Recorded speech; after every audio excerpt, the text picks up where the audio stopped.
Selamat pagi anak-anak, salam sehat. Berjumpa kembali bersama saya Putu Agus Jana dalam pelajaran ilmu pengetahuan sosial. Materi hari ini yaitu sumber daya alam dan kemaritiman Indonesia.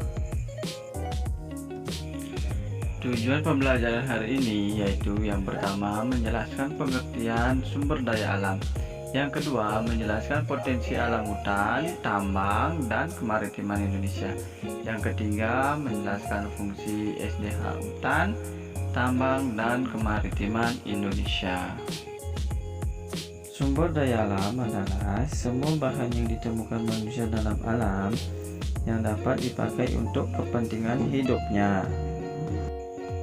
SDA meliputi tanah, udara, hutan, dan termasuk hewan dan tanaman di dalamnya, tambang, sinar matahari dan air, serta tanaman dan hewan yang ada di laut.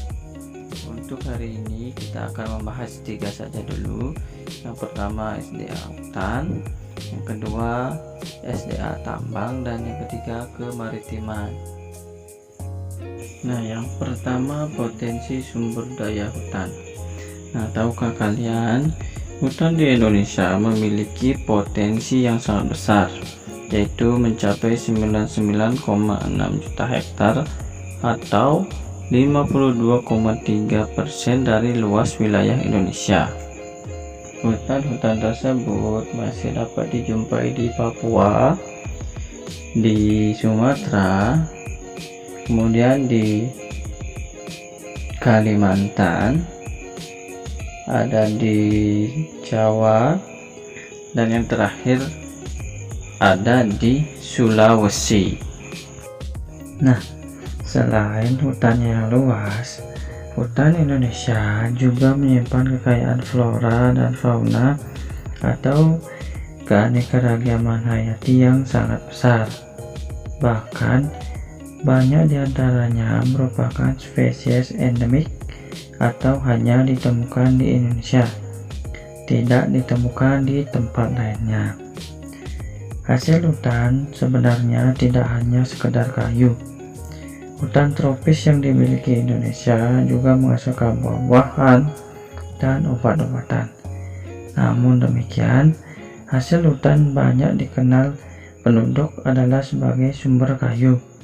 Setidaknya terdapat 4.000 jenis kayu yang 267 jenis di antaranya merupakan kayu yang memiliki nilai ekonomi tinggi.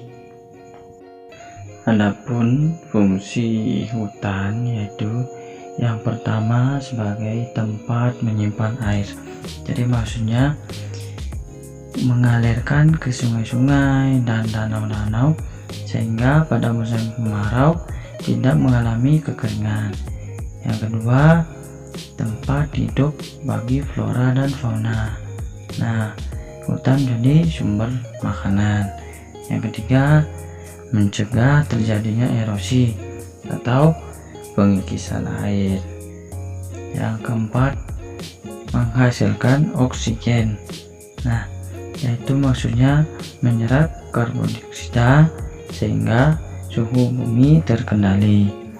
Nah, yang kelima, sebagai sumber kehidupan bagi masyarakat, khususnya masyarakat sekitar hutan, dari produk yang dihasilkan. Potensi sumber daya tambang. Indonesia merupakan salah satu negara di dunia yang kaya akan bahan tambang. Beraneka bahan tambang tersedia untuk memenuhi kebutuhan dalam negeri maupun luar negeri. Aktivitas pertambangan telah menghasilkan banyak devisa bagi negara. Contoh hasil pertambangan yaitu bahan gas. Kedua ada batu bara seperti pada gambar yang digunakan sebagai bahan bakar kapal. Potensi sumber daya alam kemaritiman Indonesia.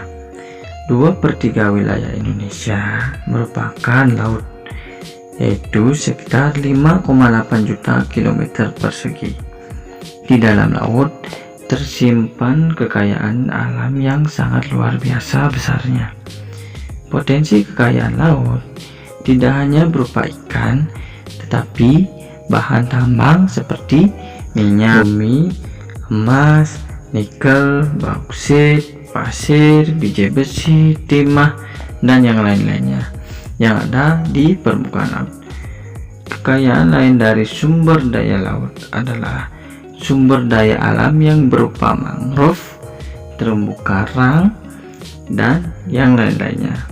Sumber daya ini dikenal dengan sumber daya pesisir.